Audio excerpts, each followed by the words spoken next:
मनुष्य का जीवन केवल सफलता से नहीं मापा जाता, बल्कि त्याग से, समर्पण से और गुरु भक्ति से उसकी पहचान होती है।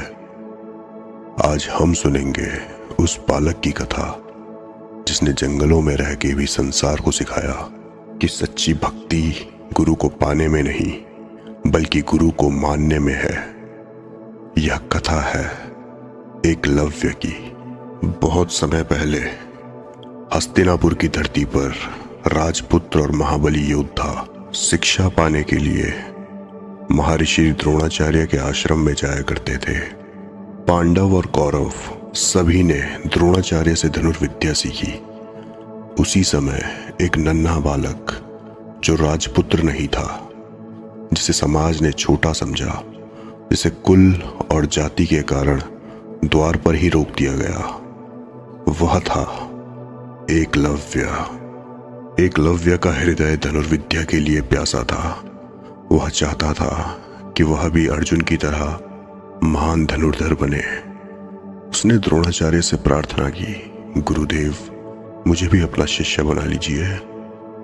लेकिन द्रोणाचार्य ने कहा, राजकुमारों को शिक्षा देना मेरा धर्म है, परंतु तुम्हें शिक्षा देना संभव नहीं। उस दिन एकलव्य का हृदय टूटा, लेकिन उसकी श्रद्धा नहीं टूटी। एकलव्य वापस जंगल लौटा। उसने मिट्टी से द्रोणाचार्य की प्रतिमा बनाई और प्रणाम कर कहा, हे गुरुदेव, आप भले ही मुझे शिष्य न माने, पर मैं आपको अपना गुरु मानूंगा। आपकी मूर्ति मेरे लिए वही है जैसे आप साक्षात मेरे सामने हो। फिर उसने स्वयं साधना आरंभ की। दिन रात अभ्यास करता, तीर चलाता, ध्यान करता और हर बार अपने गुरु को नमन करता। धीरे धीरे उसकी साधना इतनी गहरी हो गई कि वह जंगल में सबसे बड़ा धनुर्धर बन गया।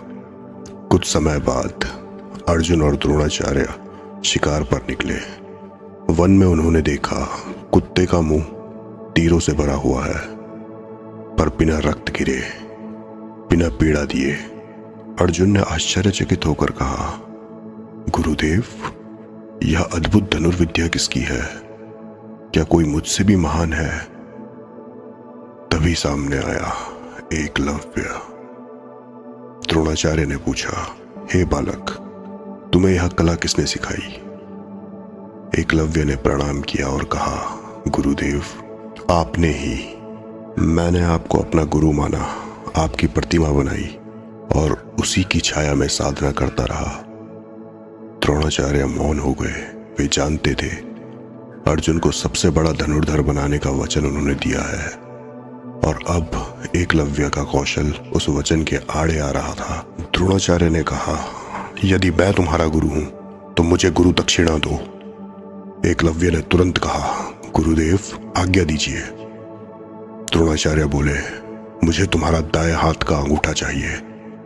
क्षण भर के लिए सन्नाटा छा गया, पर एकलव्य के हृदय में कोई संकोच नहीं था। वह मुस्कुराया और उसने अपना सर झुकाया और बिना क्षण गंवाए अपने दाएं हाथ का अंगूठा काटकर गुरु को अर्पित कर दिया। उस क्षण धनुर्विद्या का भविष्य बदल गया। अर्जुन आगे बढ़ा और एकलव्य त्याग का प्रतीक बन गया।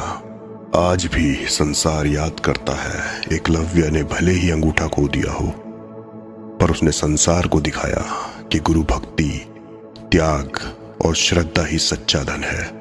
एकलव्य की कथा केवल इतिहास नहीं है, यह हमारे भीतर की साधना की पुकार है। सच्चा साधक वही है जो बिना प्रश्न किए, बिना शर्त अपने मार्ग पर अडिग चलता है। चैतन्य मार्ग यही कहता है, त्याग, भक्ति और गुरु में अटूट श्रद्धा ही मनुष्य को चैतन्य बनाती है। एकलव्य ने हमें यह सिखाया कि साधना गुरु को पाने में नहीं, बल्कि गुरु को मानने में है। यही है एकलव्य का अमर चैतन्य।